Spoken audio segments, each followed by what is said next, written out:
এ শেখ সাদিক, আমি মেশকো নই, আম্বর নই, আতুর দাও নই।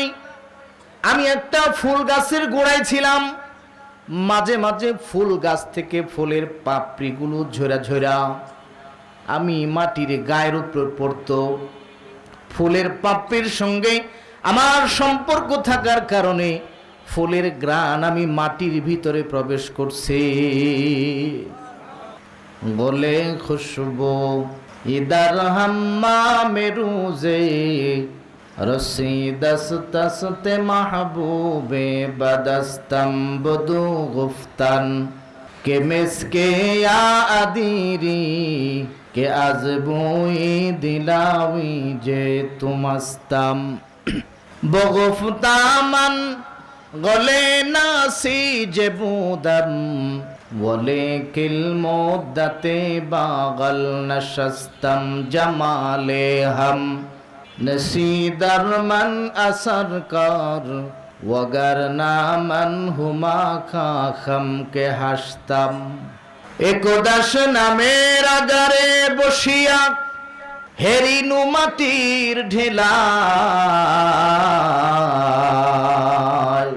हाथे निया तारे सुखिया देखिनो रयेছে सुबास मेला কহিনু তাহারে কস্তরি তুমি তুমি কি আতর দান তোমার গায়েতে সুবাসে ভরা ওগো তুমি কি গুলিস্তান। মাটিয়ে জবাব দেয়, কহিল সব আমি কিছু নহি ওগো আমি অতি নিচু মাটি ফুলের সহিত থাকিয়া তাহার সুবাসে হইনু খাটি। আল্লাহু আকবার। শেখ সাদী রহমাতুল্লাহি আলাইহি জিজ্ঞাসা করে, এ মাটি বলো বলো তুমি মেশকো আম্বর না আতর দাও?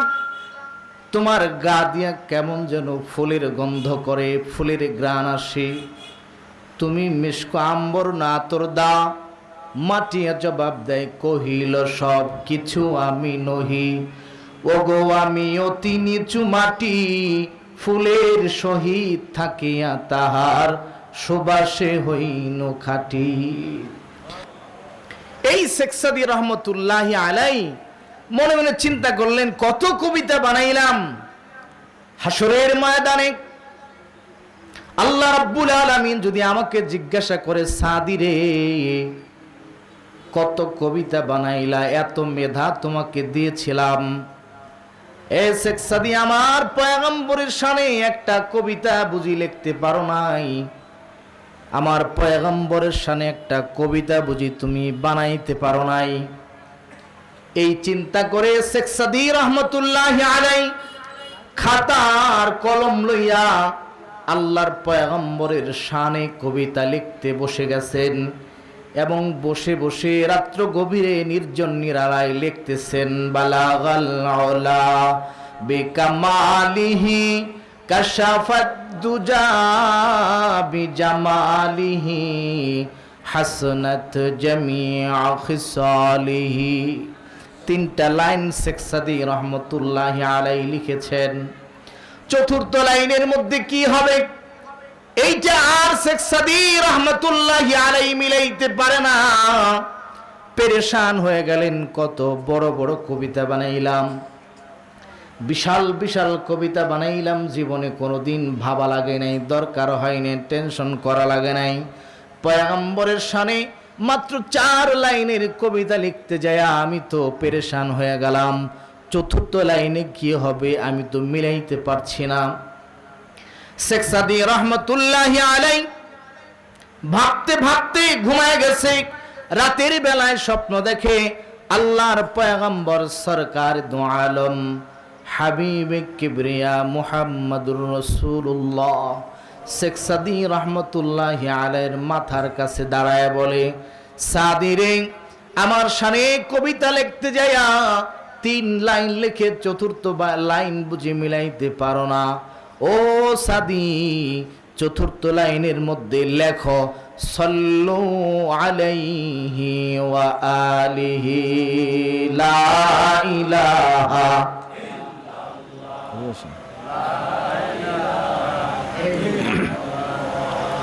লা ইলাহা ইল্লাল্লাহ। ব্যাস কি বাড়ানো না কেন? গলা তো টানতেছে, ব্যাস একটু কমাইয়া মাস্টার বাড়ায় দেয়। আচ্ছা আচ্ছা।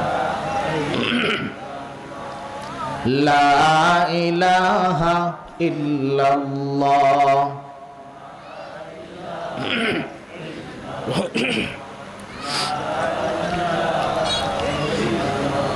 রব্বি আল্লাহ লা ইলাহা গায়রুহু ওয়া নবিহি মুহাম্মদ মুস্তাফাহু দীনিয়াল ইসলাম দীনু মাওকাহু আরজু কুফরানানু আফওয়ান ইনদাহু মুক্তাদায়া নবিয়ুল ওয়া সাহাবুহু নুজুমুল লিল হিদায়া ফি জামাহু লা ইলাহা ইল্লাল্লাহ জোড়ে লা ইলাহা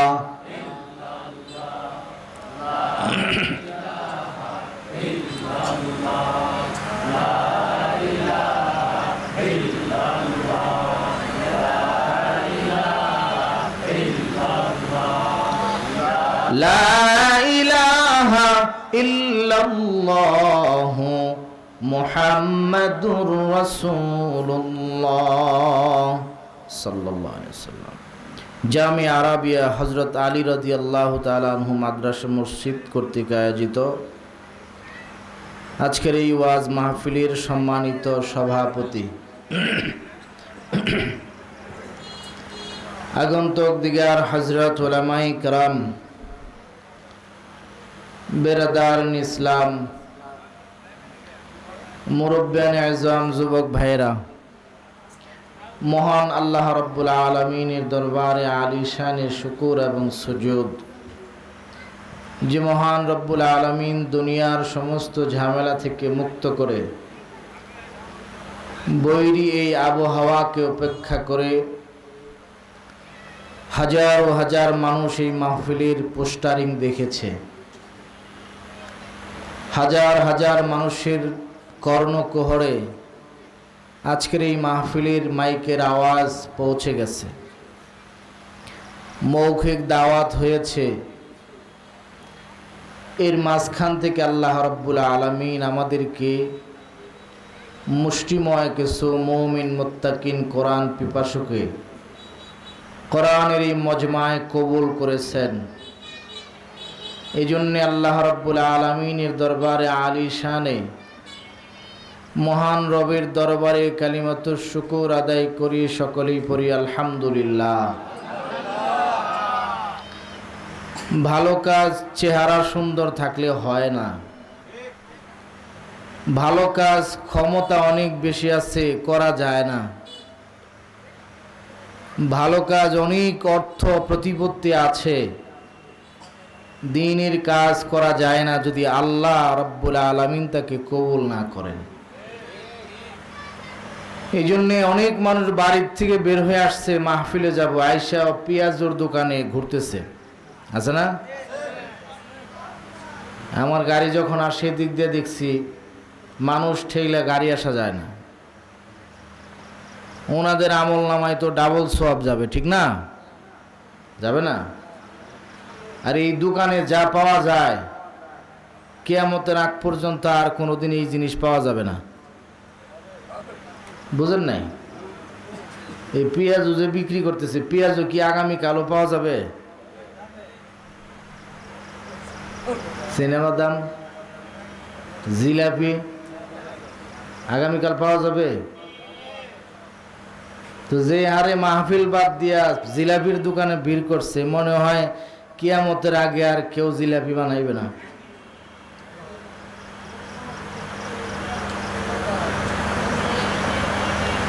আল্লাহ, মুসলমান কত গাফিল হয়ে গেছে বলেন। এত সুন্দর আয়োজন, বিছানা বসার জন্য, সামনে আবার ফুলের ইয়েও দিছে আর কি, কত সুন্দর দেখা যায় না? আচ্ছা বলেন, কানা একটা বয়াতি কিংবা একটা মহিলা মানুষ যদি এখানে একটা ভাঙ্গা দোতারা দেরিয়া দুইটা বাড়ি মাইরা একটা টান মারতো, এই কয়জন লোক হইতো? আপনারা কি বলেন, কি বলেন? এই সামিয়ানার দরকার ছিল? এত সুন্দর বিছানার দরকার ছিল? প্রেমের বিষে ধরছে গো যারে, কি করিবে উহু যায় তারে গো বিষে পরাণ যায়, প্রেমের বিষে পরাণ যায় গো।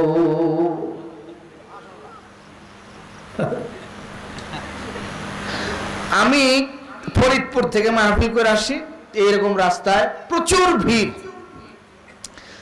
তো আমি অনেকক্ষণ দাঁড়ায় আছি, তো গাড়ির গ্লাস নামায় আমি জিজ্ঞেস করলাম, একজনের জিজ্ঞেস করলাম যে ভাই কি হইতেছে এত ভিড় এত রাত্রিতে? আমার বলে হুজুর সামনে ওই গাজীর গান হইতেছে। গাজীর গান বুঝেন? মারাত্মক লেভেলের গান। তা আমি ওই গ্লাস নামায় আমি চিন্তা করলাম দেখি যে গাজীর গানটা কি গায়। আমার এক দুই কলি মনে আছে, বলবো আপনাদের, রাগ করবেন না তো? এমনি বলি আর কি, একটু বলি না, তারপরে আলোচনা শুরু করবো ইনশাল্লাহ। ওই গ্লাস নামে শুনতেছি মাইকে আওয়াজ আসতেছে, গাজী সাহেব চরিল নাই বনের বাগে বৈঠা বায়, পানির কুম্ভীরে টানে গুন গো নামের লিয়ায় আমি তোমার। গাজী সাহেব কিসে চড়ছে? নৌকায়। গুণ টানে কিসে? পরেরটা আরেকটু মারাত্মক কয়, গাজী সাহেবের এত গুণ পানির তলে আগুন, মরিচ গাছে দইরাছে বাগুন গো নামের লিয়ায় আমি তোমার। গাজী সাহেবের বিশাল গুণ, পানির তলে আগুন, মরিচ গাছে কিতা ধরছে। আর মানুষ এই শুই না কাইন্দা অস্থির, আরে গাজী সাহেবের কত গুণ আছে। মাহফিল করলে মানুষ আসে না, আছে না নাই? আহা, দুনিয়া ছেড়ে চলে যেতে হবে, থাকার কোনো উপায় নাই। এই দুনিয়া ক্ষণস্থায়ী, আর দুনিয়া সিজনুল মুমিনিন ও জান্নাতুল কাফির। দুনিয়া মুমিনের জন্য জেলখানার মতো, আর দুনিয়া মাজরাতুল আখিরা, দুনিয়া একটা আখিরাতের শস্যক্ষেত্র। এখানে এমনি এমনি পাঠাই নাই। কুল্লুকুম রাইন ওয়া কুল্লুকুম মাসউলুন আন রায়াতিহি, প্রত্যেককেই কিছু না কিছু দায়িত্ব দিয়ে দুনিয়াতে পাঠানো হয়েছে। আল্লাহ বলে, ইয়া আইয়ুহাল ইনসান মা গররাকা বিরাব্বিকাল কারীম, হে মানুষ তোমাদেরকে কোন জিনিস ধোঁকায় ফেলে দিল, তুমি আমি রবের থেকে দূরে সরে গেলা। কোরআন শুনতে মানুষ আসতে চায় না। ওই চেনা বাদামের দোকানে, জিলাপির দোকানে মানুষে ভরপুর, অথচ আজকের মাহফিলের প্রধান আকর্ষণ লক্ষাধিক মানুষ জমা হয়ে যায় তার নামের উপরে। এই বছর তো তাও কিছু লোক হয়েছে, গত বছর মনে 10-12 জন ছিল। আমারে কেউ চিনেননি গত বছরে? আমি গত বছরও আইছিলাম, ওই রাস্তায় মনে হয় মাহফিল ছিল, 10-15 জন মানুষ হয়েছে। দেখে তো আমি অবাক। গত বছর একজন আকর্ষণ ছিল, ভাইরাল বক্তা বাংলাদেশের ইয়াহিয়া মাহমুদ শাহ, কিন্তু লোকজন হয়েছিল মাশাআল্লাহ। তো এই বছর তার চাইতে তো ভালো, আলহামদুলিল্লাহ। সামনে আরো উন্নত হবে ইনশাআল্লাহ। আল্লাহ কবুল করেন, জোরে বলেন আমিন। বলছিলাম দুনিয়ার থেকে বিদায় হতে, দুনিয়া থাকার জন্য আসি নাই, অল্প কিছুদিনের জন্য কিছু দায়িত্ব দিয়ে দুনিয়াতে পাঠানো হয়েছে, তারপরে দুনিয়ার থেকে চলে যাব। না থাকার সিস্টেম আছে। বাদশাহ হারুন আর রশিদের নাম শুনছেন না আপনারা? উনার দরবারে এক পাগল আসতো, তার নাম ছিল বাহলুল। নাম কি? বাহলুল। এই বর্তমান আমাদের দেশের পাগলের মতো না। আমাদের দেশে তো যে যত বড় ল্যাংটা সে তত বড় পাগল, ঠিক না? কিন্তু বাহলুল আবার ল্যাংটা পাগল ছিল না, এটা আল্লাহর ধ্যানের পাগল ছিল। বাহলুল একদিন রাজ দরবারে আসছে। আয়সা দেখে বাদশাহ হারুন আর রশিদের হাতের মধ্যে একটা এরকম লাঠি আর কি, ওই লাঠি ঘুরাইতেছে এরকম। ইত্যবসরে বাহলুল দরবারে ঢুইকা সালাম কালাম করছে আর কি। বাদশাহ বলে, কি খবর? বলে, ভালো আলহামদুলিল্লাহ। তো বাহলুল বাদশার কাছাকাছি আসলে লাঠিটা বাদশাহ হারুন আর রশিদ বাহলুলের হাতে দিছে। তো বাহলুল জিজ্ঞাসা করে যে আমি লাঠি দিয়ে কি করব? বাদশাহ কয়, তোমার চাইতে যে বোকা, বুদ্ধি কম, তারে পাইলে দিয়ে দিও। বাদশাহ মনে করছে বাহলুল তো পাগল মানুষ, এর সে বোকা কেউ পাইবো না, আর লাঠি দিতে পারবো, ওরাতেই থাকবো। তো এইটা বলে দিছে। তো বাহলুল দরবার থেকে বের হয়ে আসছে। ইয়া আইয়ুহান নাস, ইয়া আইয়ুহান নাস ইরহামনি, হে মানুষ সকল, তোমরা আমার উপর একটু দয়া করো, রহম করো। ইয়া আইয়ুহান নাস ইরহামনি ইন্নী আবিউ শাইআন, আমি এমন একটা জিনিস বিক্রি করি, এমন একটা পদার্থ, এমন একটা জিনিস ফেরি করি, বিক্রি করি। ইন তাশতারি হালাক ওয়া ইন লাম তাশতারি হালাক। চিল্লায় ডাকতেছে, ইয়া আইয়ুহান নাস ইরহামনি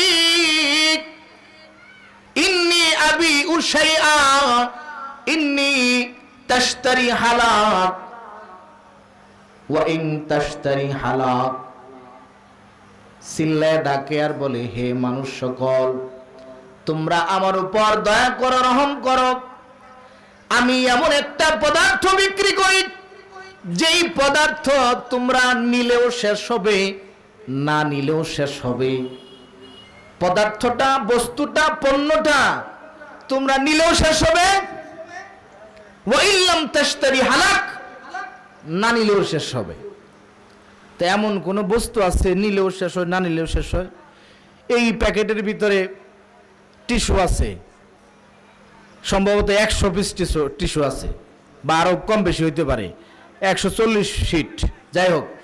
তো আমি যদি একটা একটা করে নেই, তারপর না শেষ হবে, না নিলে কি শেষ হবে?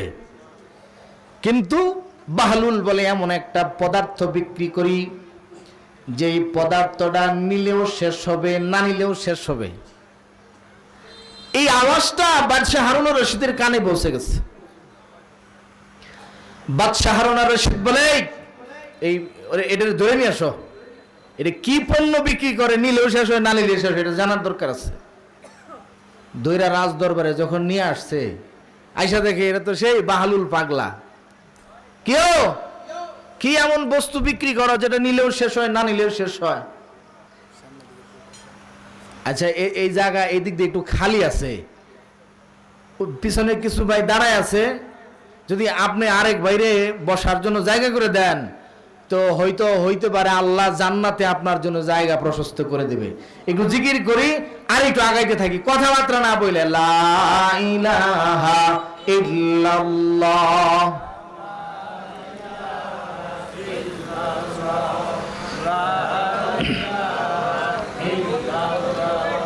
লা ইলাহা ইল্লাল্লাহ, লা ইলাহা।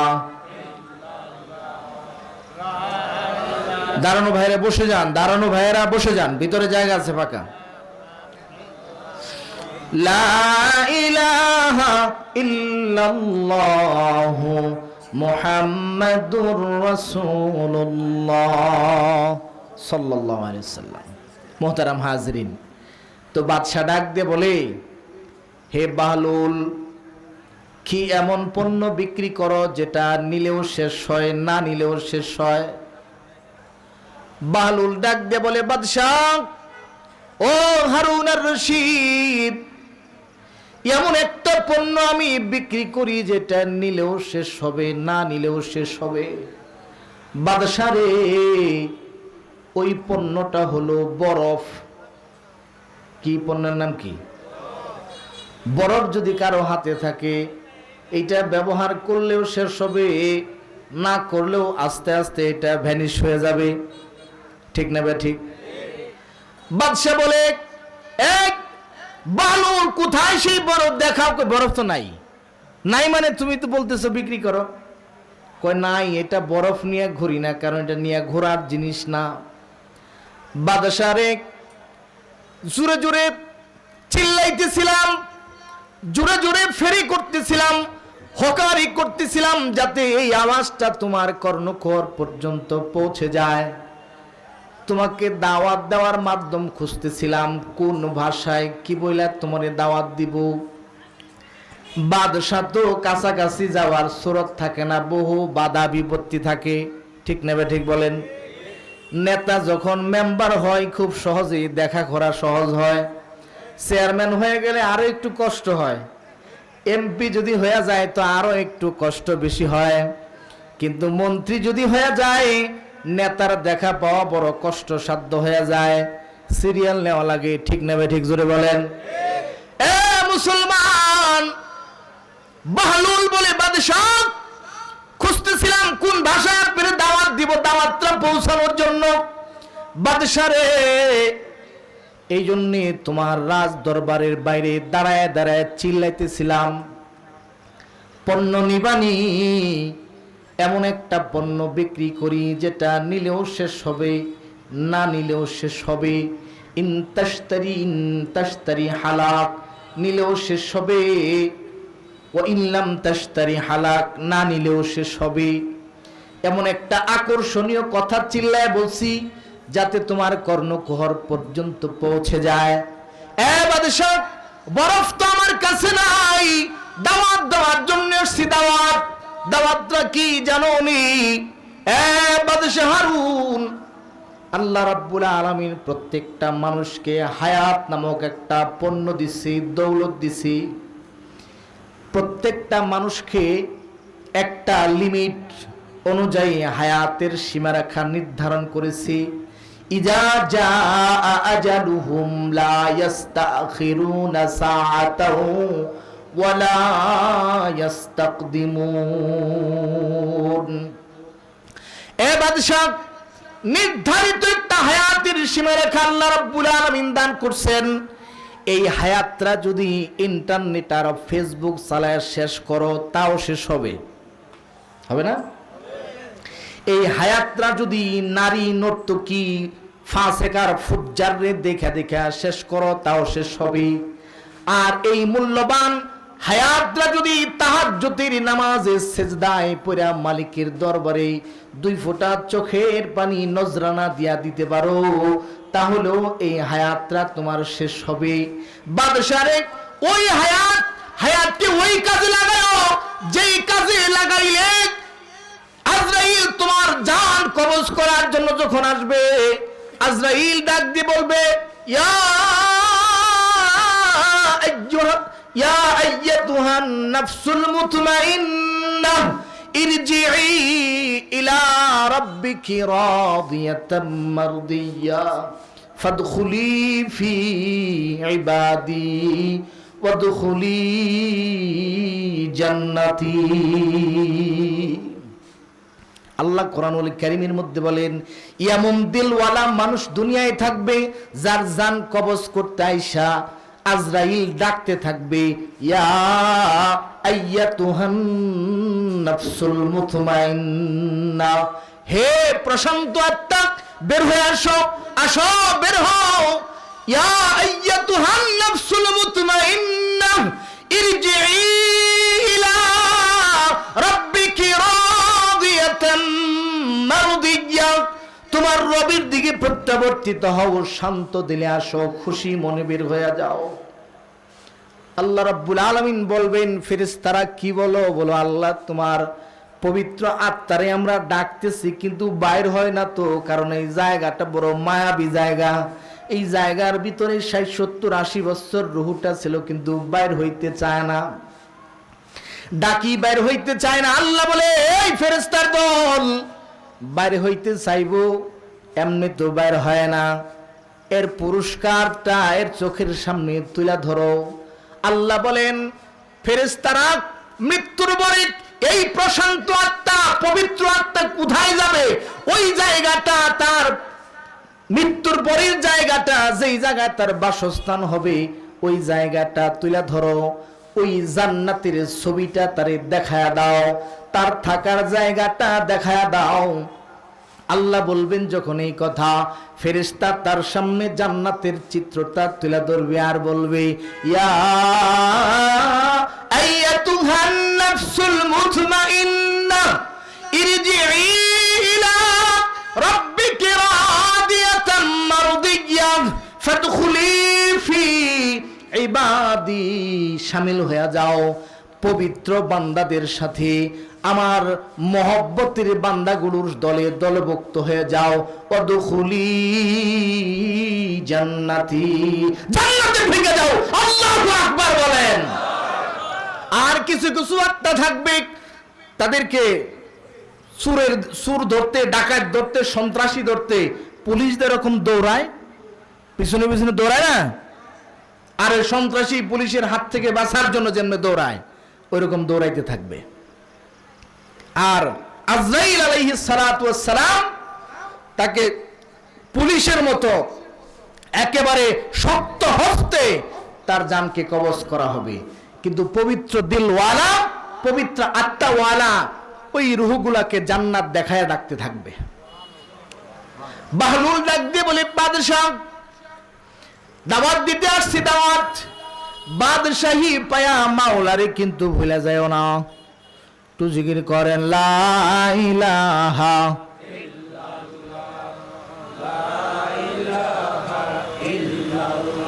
লা ইলাহা ইল্লাল্লাহু মুহাম্মাদুর রাসূলুল্লাহ সাল্লাল্লাহু আলাইহি সাল্লাম।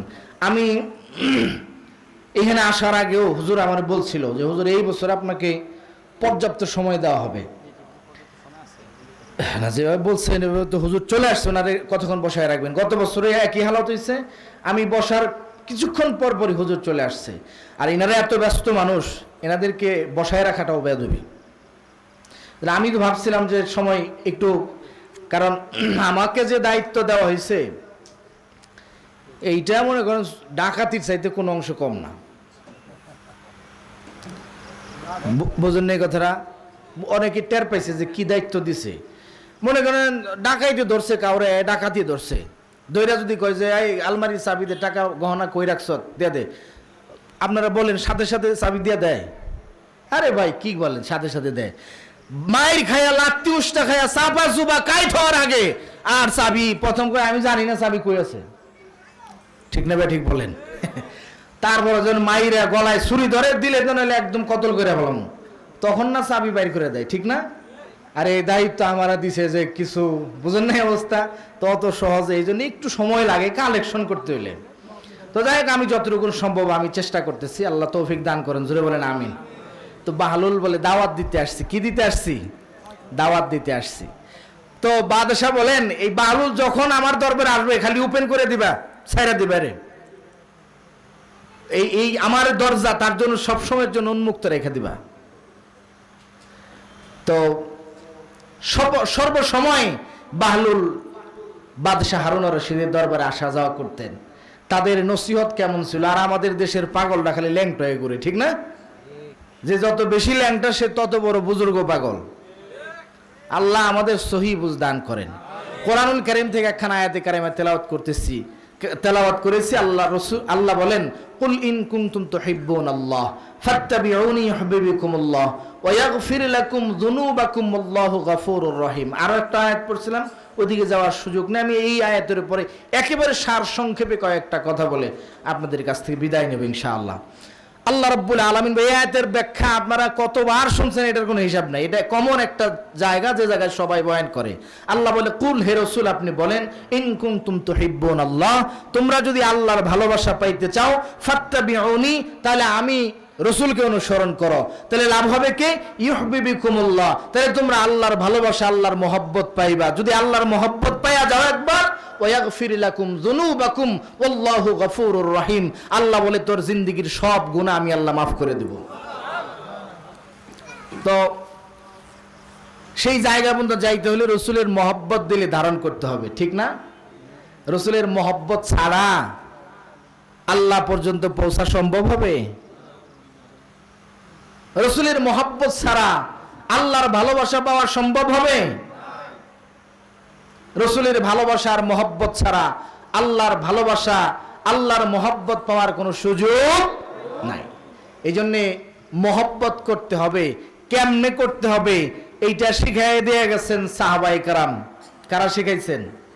আমাদের দেশেও তো এখন রসুলকে মহব্বত করে নেওয়া লোকের অভাব নাই।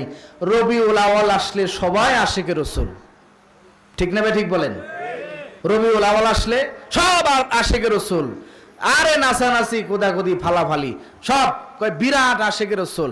আর আমরা যারা সারা জীবন রসুলের সুন্নত গায়ে দিলাম, রসুলের সুন্নত মাথায় নিলাম, রসুলের সুন্নত মুখে নিলাম, রসুলের সুন্নত অনুযায়ী জীবন চালাইলাম, এদের কয় ওহাবি।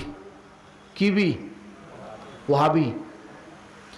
আর ওর চেহারার দিকে তাকাইলে টপ টু বটম কোথাও রসুলের সুন্নত নাই, ওই নাকি সুন্নি আশিকে রসুল।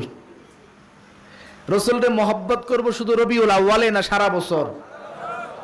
সারা বছর 12 মাস 24 ঘন্টা প্রতিটা সেকেন্ডে নবীর মহব্বত দিলের মধ্যে রাখতে হবে, ঠিক না ভাই? ঠিক বলেন। তো দাবির মাধ্যমে নবীর ভালোবাসা পাওয়া যায় না, কাজে প্রমাণ দিতে হবে, ঠিক না ভাই? ঠিক বলেন। তো কাজে আজকে যে জায়গার মধ্যে আপনারা বসে বয়ান শুনছেন, আমি যদি বলি এই জায়গাটা আমার, আমার হবে? সেজন্য এই জায়গা আমার হওয়ার জন্য কি লাগবে? দলিল লাগবে। কি লাগবে? দলিল লাগবে না? দলিল ছাড়া দাবির মাধ্যমে জায়গা আমার হবে? আল্লাহর হাবিব মসজিদে বসে রয়েছেন। রসুলের এক সাহাবী, বালক সাহাবী, অল্প বয়স, নাম হলো হযরত তালহা বিন বরাহ রাদিয়াল্লাহু তাআলা আনহু। রসুলের দাড়ি ধরে এরকম দেয়, আমার দিকে তাকান, এরকম দাড়ি এরকম ধরে, দাড়িতে হাত দেয় আর বলে, ইয়া রাসূলুল্লাহ, আমি কিন্তু আপনারে অনেক মহব্বত করি, ভালোবাসি। আল্লাহর পয়গম্বরের গর্দানে মোহরে নবুয়তির মধ্যে চুমা দেয় আর বলে, নবী গো, আমি কিন্তু আপনাকে অনেক মহব্বত করি, অনেক ভালোবাসি। আপনার মহব্বত আমার দিলের মধ্যে অনেক বেশি। আল্লাহর হাবিব সাল্লাল্লাহু আলাইহি ওয়াসাল্লাম বলে, তালহা, দাবির মাধ্যমে ভালোবাসা প্রমাণ করা যায় না। এ তালহা, তুমি যদি সত্যি আমি পয়গম্বরকে ভালোবাসা থাকো, তাহলে দলিল দেওয়া লাগবে, দলিল দিতে হবে, প্রমাণ দিতে হবে। হযরত তালহা বলেন, নবী গো, কি প্রমাণ দিলে আপনি বিশ্বাস করবেন? আমি তালহা দুনিয়ার সব চাইতে আপনাকে বেশি মহব্বত করি, ভালোবাসি। আল্লাহর হাবিব বলে, এ তালহা, নিজের কোমর থেকে তরবারিটা বের করে হযরত তালহা বিন বরাহ রাদিয়াল্লাহু তাআলা আনহুর হাতে উঠায় দে, বলে, তালহা যাও, নবীর মহব্বতের প্রমাণ দাও। এই মুহূর্তে তুমি যদি তোমার মায়ের গর্দান থেকে মাথাটা কাইটা আমি পয়গম্বরের কাছে হাজির করতে পারো, আমি নবী বুঝবো তুমি সবচাইতে বেশি মহব্বত আমি নবীকে করো। কার গর্দান কাটতে বলছেন? যে মা সম্পর্কে আল্লাহর হাবিব বলেন, ক্বালা রাসূলুল্লাহ সাল্লাল্লাহু আলাইহি ওয়াসাল্লাম, ক্বালা নবী সাল্লাল্লাহু আলাইহি ওয়াসাল্লাম, আল জান্নাতু তাহতা আকদামিল উম্মাহাত। উম্মত রে, ওই পীরের বাড়ি যায় জান্নাত খুঁজা লাভ নাই। কোন মানুষের দরবারে দরবারে ঘুরা জান্নাত তালাশ কইরো না। আল জান্নাতু তাহতা আকদামিল উম্মাহাত, তোর জান্নাতের সুসংবাদ তোর মায়ের কদম তলে দিয়া দিছি, খুঁজা দেখ, মায়ের সেবা কইরা জান্নাত কামায়া লও। হযরত তালহা বিন বরাহ রাদিয়াল্লাহু তাআলা আনহুকে সেই মায়ের গর্দান কাটতে বলেছেন। হযরত তালহা পয়গম্বরের হাত থেকে তরবারিটা নিয়ে একটা দৌড় মারছে। কার গর্দান কাটতে বলছেন বাবা? বলেন না কার গর্দান? মায়ের গর্দান কাটতে বলেছেন।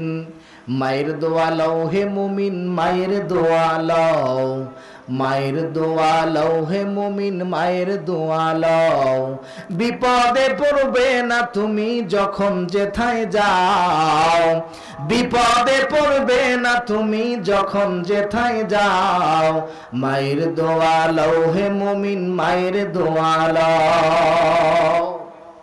মায়ের গর্দান কাটতে বলেছেন, বিশ্বনবীর হাত থেকে তরবারি নিয়ে একটা দৌড় মারছে, নবীর মহব্বত প্রমাণ করবে, আল্লাহর হাবিবের মহব্বত প্রমাণ করবে তলহা বিন বরা। হযরত তলহার দৌড় দেখা পয়গম্বরের দিলের মধ্যে কিন হয়ে গেছে, সবচাইতে বেশি মহব্বত আমাকেই করে। আল্লাহর হাবিব পেছনে যায় আর বলে, পাগল দাঁড়াও, আর যাইবা না, যাওয়ার দরকার নাই, আমি নবী বিশ্বাস করেছি তুমি সবচাইতে বেশি মহব্বত আমি নবীরে করো। তলহারে আয় আয়। আল্লাহর হাবিব তলহারে বুকের মধ্যে জড়ায় ধরছে, নিজে পয়গম্বরের বরকতি দেহের মধ্যে দুই হাত দিয়া হযরত তলহাকে আঞ্জায় ধরছে। হযরত তলহা রাদিয়াল্লাহু তাআলা আনহু, হযরত তলহা বিন বরা রাদিয়াল্লাহু তাআলা আনহুকে আল্লাহর হাবিব ডাক দিয়া বলেন, তলহারে আমি বিশ্বাস করছি পরীক্ষায় পাশ করছো, গোল্ডেন জিপিএ 5 পাইছো, যাও যাও বাড়ি চলে যাও, আমি পয়গম্বর ওয়াদা দিলাম হাসরের কঠিন ময়দানে যেদিন কেউ কাউকে পরিচয় দিবে না, মা তার সন্তানকে চিনতে পারবে না, সন্তান তার বাবার পরিচয় দিবে না, বাপ তার সন্তানকে পরিচয় দিবে না, বাপ দৌড়ে যাবে মায়ের কাছে, সন্তান দৌড়ে যাবে মায়ের কাছে, মাগো একটা নেকির জন্য তোমার কলিজার টুকরা সন্তান জাহান্নামের মধ্যে যায়, দিবানি একটা নেকি। মা বলবে, কে তুমি, তোমাকে চিনি না, দুনিয়াতে আমার বিয়ে শাদী হয় নাই। দৌড়ায় যাবে বাবার কাছে, বাবা গো দুনিয়ার হায়াতের জিন্দেগিতে একটু অসুখ হইলে জ্বর হইলে মাথার কাছে বসে বসে কাঁদতার, বলতা আল্লাহ আমার কলিজার টুকরা সন্তানের অসুস্থতাটা আমারে দাও, বিনিময়ে আমার কলিজার টুকরা আমার নয়নের পুতুল আদরের দুলাল রে ভালো বানায় দাও। আব্বারে একটা নেকির জন্য জাহান্নামে যাই, দিবানি একটা নেকি দিলে আমি জান্নাতের মধ্যে যাইতে পারি। বাপ বলবে, তোমাকে আমি চিনি না। ভাই ভাইকে চিনবে না, ইয়াউমা ইয়াফিরুল মারউ মিন আখি ওয়া উম্মিহি ওয়া আবি ওয়া সাহিবাতিহি ওয়া বানি। এমন একটা কঠিন মুহূর্ত আসবে বাবা, যেদিন নিজের সন্তান বাবাকে অস্বীকার করবে, নিজের সন্তান মাকে অস্বীকার করবে, মা বাবাকে অস্বীকার করবে, ভাই বোনকে অস্বীকার করবে, বোন ভাইকে অস্বীকার করবে, স্বামী তার স্ত্রীকে অস্বীকার করবে, স্ত্রী তার স্বামীকে অস্বীকার করবে। এমন একটা কঠিন মুহূর্তে আমি পয়গম্বর তোরে রাইখা আল্লাহর জান্নাতে যাব না। যাও তলহা বাড়ি চলে যাও, আমি পয়গম্বর ওয়াদা দিলাম তোর মতো আশিক যিনি নবীর মহব্বত প্রমাণ করতে গিয়া নিজের মায়ের গর্দান কেটে ফেলতে চায়, তোর মতো পাগল রে রাইখা আমি সরকার দু আলম আল্লাহর জান্নাতে যাব না, যা বাড়ি চলে যা। হযরত তলহা বিন বরা বাড়ি চলে গেছে, কুবা নামক জায়গায় তার বাড়ি। কুবা নামক জায়গায় হযরত তলহা বিন বরা রাদিয়াল্লাহু তাআলা আনহুর বাড়ি চলে গেছে। হযরত তলহা মাঝে মাঝে আল্লাহর হাবিব তলহাকে দেখতে যায়, তলহাও মাঝে মাঝে আল্লাহর হাবিবকে দেখার জন্য মদিনায় আসে। আল্লাহর হাবিবের কাছে হঠাৎ একদিন খবর আসছে, নবী গো যেই ব্যক্তি আপনার মহব্বত প্রমাণ করতে যায় মায়ের গর্দানটা কেটে ফেলতে চায়, ওই তলহা বিন বরা বড় অসুস্থ হয়ে গেছে, তলহার জবান বন্ধ হয়ে গেছে, তলহা মুমূর্ষ অবস্থায় মৃত্যু শয্যায় শায়িত।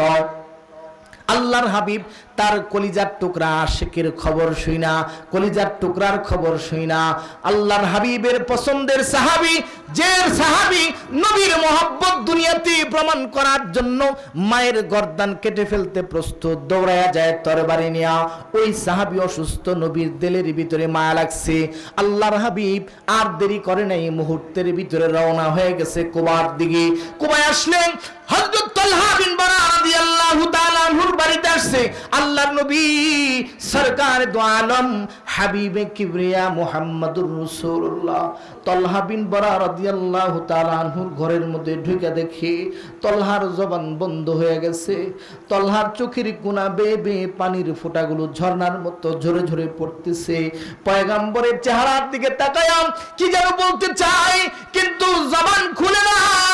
আল্লাহ পয়গম্বরের সাহাবী হযরত তালহা বিন বারা রাদিয়াল্লাহু তাআলা আনহুর ঠোঁট দুইটা কাঁপতেছে। নবীর মহব্বতে চোখের কোনা বেয়ে পানিগুলো ঝর্ণার মতো গড়াইয়া জমিনে পড়তেছে। আল্লাহর নবী হযরত তালহা বিন বারা রাদিয়াল্লাহু তাআলা আনহুর চেহারা দেখা নিজের চোখের পানি সংবরণ করতে পারেন নাই। বরকতের নবী, রহমতের নবীর চোখের পানি গড়াইয়া পড়ছে। তার তকদির কত ভালো, যার জন্য রহমাতাল লিল আলামিনের চোখের পানি গড়াইয়া পড়ে। আল্লাহর হাবিব সাল্লাল্লাহু আলাইহি ওয়াসাল্লাম কিছুটা সময় হযরত তালহার পাশে বৈশা এরপরে হযরত তালহার আত্মীয় স্বজন ভাই বারাদার যারা আছে তাদের ডাক দিয়ে বলি, ও তালহার আত্মীয় স্বজন ভাই বারাদার শোনো, আমার মন বলতেছে আমার তালহা খুব বেশি সময় দুনিয়ার জমিনে থাকবে না। এ তালহার আত্মীয় স্বজন, আমি পয়গম্বর মদিনায় চলে যাই, রাতের বেলা যদি আমার তালহার ইন্তেকাল হয়ে যায়, আমার তালহার ইন্তেকালের খবরটা তোমরা আমি নবীর কাছে পৌঁছায় দিবা। আমি পয়গম্বর নিজে হাত দিয়া ধইরা ধইরা আমার পাগলটার শেষ গোসলটা আমি নিজে দিয়া দিব। আল্লাহু আকবার। আমি পয়গম্বর নিজের হাত দিয়া ধরে ধরে কাফন নামক শেষ জামাটা আমার তালহার গায়ে আমি জড়ায় দিব। আমি পয়গম্বর ইমাম হইয়া জানাজার নামাজটা পড়ায় দিব। আমি পয়গম্বর নিজের হাত দিয়া ধইরা আমার পাগলের, আমার কলিজার টুকরা সাহাবী তালহার লাশটা কবরের মধ্যে নামায় দিব।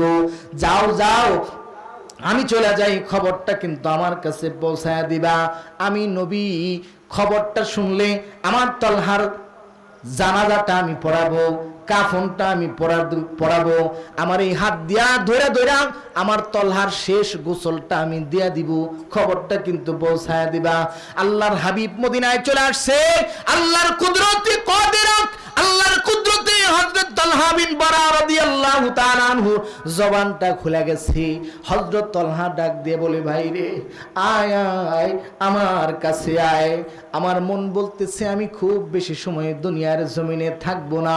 আমি আমার নাকের গোড়ায় মালাকাল মউত আজরাইলের গন্ধ পাই, আমি আমার নাকের গোড়ায় জান্নাতের খুশবু পাই। এ ভাই, আমি দুনিয়া থেকে যদি বিদায় হয়ে যাই, বিদায় হওয়ার আগে একটা নসিহত করা যায়, বাইরে রাতের বেলায় যদি আমার ইন্তেকাল হয়ে যায়, খবরদার আমার ইন্তেকালের খবরটা কিন্তু আমার পয়গম্বরের কাছে তোমরা পৌঁছায়া দিও না। তালহার ভাইরা কয়, কি বলো এটা? নবী নিজের হাত দিয়ে গোসল করায় দিলে জাহান্নামের আগুন হারাম হবে। নবী নিজের হাত দিয়া শেষ জামাটা যদি তোমার গায়ে জড়ায় দেয়, জাহান্নামের আগুন হারাম হবে। আল্লাহর নবী যদি নিজে ইমাম হয়ে তোমার জানাজার নামাজ পড়ায়, তুমি ইমানদার আশিকে রাসূল, জান্নাত তোমার জন্য ওয়াজিব হবে। আল্লাহর পয়গম্বর বিশ্ব নবী সরকারে দো আলম যদি নিজের হাত দিয়ে ধইরা তোমার লাশটাকে কবরের মধ্যে নামায়া দেয়, জান্নাত তোমার জন্য ওয়াজিব হবে, জাহান্নাম তোমার জন্য হারাম হয়ে যাবে। এত বড় সুবর্ণ সুযোগ কেন হাতছাড়া করবা? হযরত তালহা কান্দে আর বলে, ভাইরে আমি জানি আমার পয়গম্বর যদি আমার গোসলটা করায় দেয়, নবী যদি আমার কাফনটা নিজ হাতে পড়ায় দেয়, আমার নবী যদি আমার জানাজার ইমাম হয়ে জানাজার নামাজটা পড়ায় দেয়, আমার নবী যদি শেষ বিদায়টা নবীর হাত দিয়ে আমার লাশটা কবরের মধ্যে নামায় দেয়, ও ভাই আমি জানি আল্লাহ আমার জন্য জান্নাতকে ওয়াজিব করবেন, জাহান্নামকে হারাম করে দিবেন। কিন্তু বাইরে এটাও জানি রাতের বেলায় আমার ইন্তেকাল হয়ে গেলে আমার নবীর কাছে মদিনায় যদি রাতের বেলা খবরটা পৌঁছায় যায়, নবী আমাকে এত ভালোবাসেন, রাতের বেলায় নবী মদিনার থেকে কুবার পথ ধরবেন। কিন্তু আমি জানি এই মদিনার মধ্যে আমার পয়গম্বরের দুশমনির কোনো অভাব নাই। বাইরে আমার জানাজা পড়াইতে আইসা আমার নবী যদি কোনো পাহাড়ের গিরিপথে শত্রুর দ্বারা আক্রান্ত হয়ে যায়, একটা পাথরের আঘাত যদি আমার নবীর গায়ে লাগে, আমি তালহা জান্নাতে যায়া শান্তি পাবো না।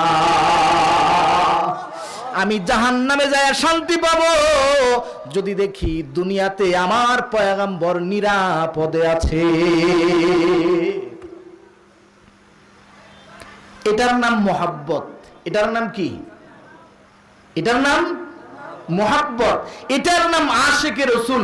এটাই নবীর প্রেম। নবীর প্রেম দাবির মাধ্যমে না, দলিলের মাধ্যমে হয়। ঠিক নেবে ঠিক বলেন?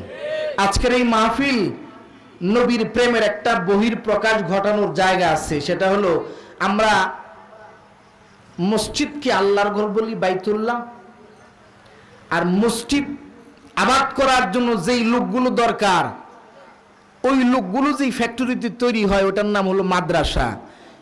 এইটাকে বলি নবীর ঘর, কারণ এইখানে নবুয়তের যে এলেম, এই এলেম এখানে শিক্ষা দেওয়া হয়। এলমে ওহীর শিক্ষা এই মাদ্রাসাগুলোতে হয়। এই মাদ্রাসাগুলো যদি টিকে না থাকে, মসজিদে মুসল্লি খুঁজে পাওয়া যাবে না। ঠিক না বে ঠিক বলেন? কারণ দিন যদি মানুষের ভিতরে দিনের বুঝ না থাকলে আপনারা কি বলেন, মসজিদে মানুষ যাবে?